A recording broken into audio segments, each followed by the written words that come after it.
Operation सिंदूर को अंजाम देने वाली भारतीय सेना पर हर भारतीय को गर्व है। उन जवानों पर गर्व है जिन्होंने देश के लिए अपने प्राण न्यौछावर कर दिए।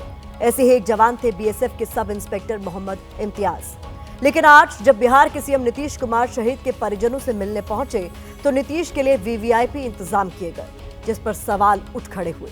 वैसे सवाल आज मध्य प्रदेश के मंत्री विजय शाह के एक गैर जिम्मेदाराना बयान पर भी खड़े हुए हैं, जिन्होंने कर्नल सोफिया को लेकर बेहद विवादित और शर्मनाक टिप्पणी की, जिसकी वजह से बीजेपी बैकफुट पर आ गई।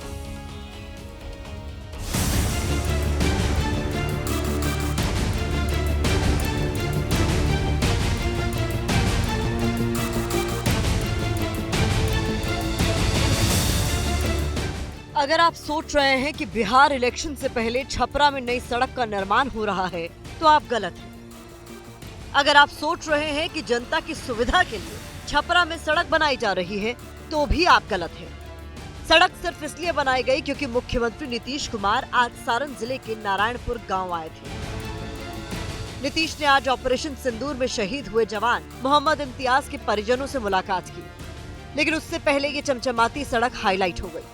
सीएम के दौरे को लेकर कोई कमी न रह जाए, इसलिए कुछ ही घंटों में सड़क को तैयार कर दिया गया। बाकायदा सड़क बनाने के लिए सुबह 5 बजे से ही 50 मजदूरों को लगा दिया गया था।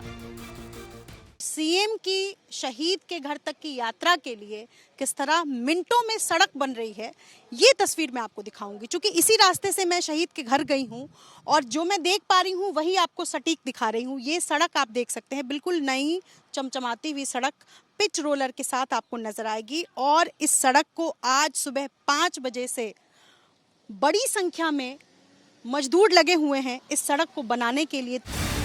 बीएसएफ के सब इंस्पेक्टर मोहम्मद इम्तियाज पाकिस्तान की तरफ से की गई फायरिंग में शहीद हुए थे। नीतीश ने आज उनके परिजनों से मुलाकात की।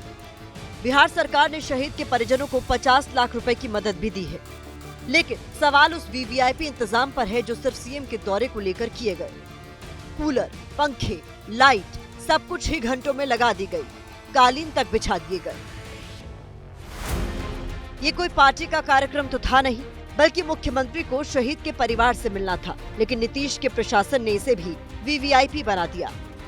आज तेजस्वी यादव भी शहीद के परिजनों से मिले। नीतीश के लिए हुए वीवीआईपी इंतजाम को देखकर तेजस्वी भी हमलावर दिखे।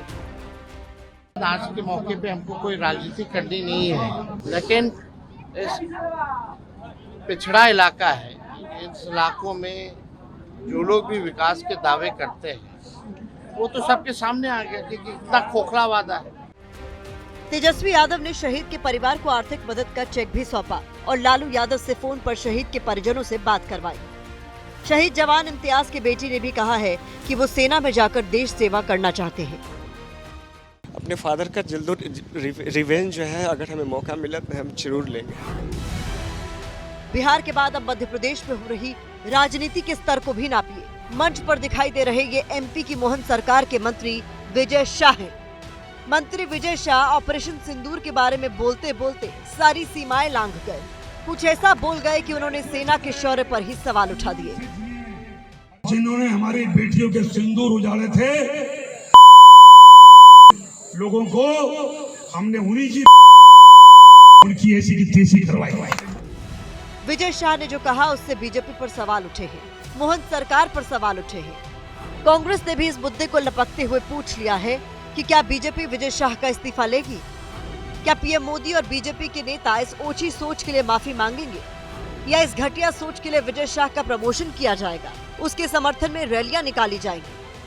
हमारी बहनों के साथ जो कुछ हुआ था उसका उन्हीं की भाषा में बदला लिया गया है। कुछ मेरे भाषण को अलग संदर्भ में ना देखें, वो हमारी बहनें हैं और उन्होंने बहुत ताकत से सेना के साथ मिलकर उसको बदला लिया। विजय शाह को बर्खास्त करना चाहिए।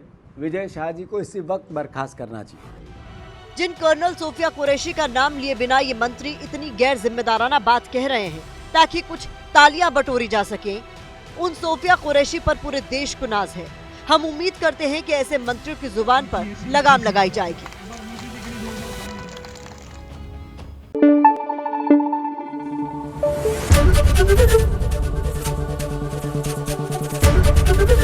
एबीपी न्यूज आपको रखे आगे।